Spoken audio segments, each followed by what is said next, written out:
We rode the roller coaster for the next few years. We pursued small business lending on a privately funded basis. The company grew explosively.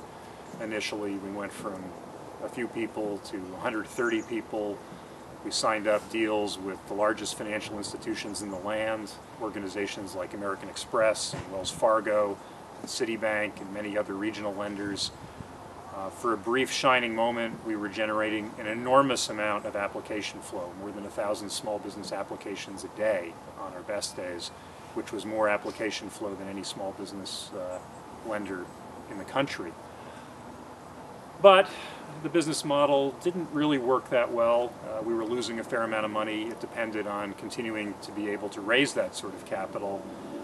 And then the internet bubble burst. All of a sudden it wasn't possible to keep raising lots of money.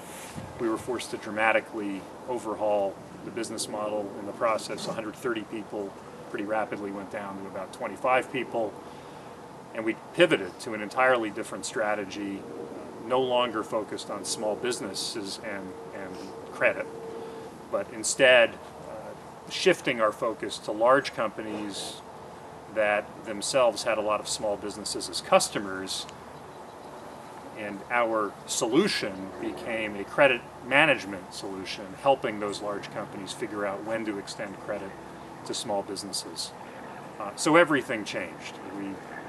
We ultimately succeeded in raising some more money, but the original investors were largely wiped out. But we gutted it out and we kept going in this new model. And all of a sudden, having raised new money, the world got complicated again, because our model, which was to sell to large companies, which had originally worked because of a strategic relationship we had developed, now all of a sudden wasn't working because enterprise software started tanking. And our sales pipeline very quickly dried up. Having done deals with places like Waste Management and Bell South and U.S. Steel, all of a sudden we found ourselves in the latest crisis situation. But I had an idea, and the idea was that maybe there was a different way to do this. We had started using Salesforce.com as a customer within the previous 6 months, and I was very impressed with the product. It was this notion of a software as service model, a SaaS model, that was lower priced, subscription based, and was so simple to use that it wasn't just tailored to large companies, but could be used by a broader base of companies. And the idea started emerging that if we could apply this type of self-service, subscription-based model to credit management, we might really be able to make some progress. So I went into a board meeting.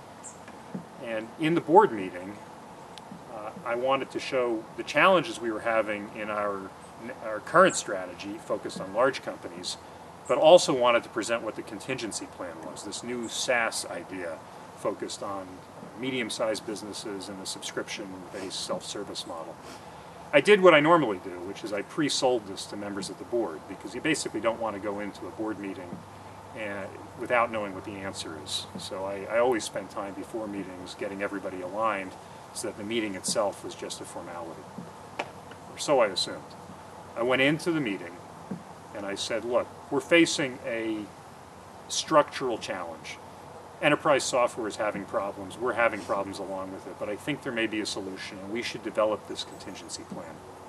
And to my surprise, I didn't have alignment.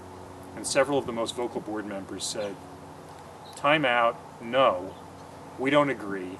We think you need to stay focused on the current model. We're placing the bet that it's an executional issue, and you need to focus more there. It's too early to think about pivoting the business model again. I was sure they were wrong. And when the meeting was over, I met with the management team, and they said, how did it go? And I said, didn't go that well. They said no. I said, well, what are we going to do?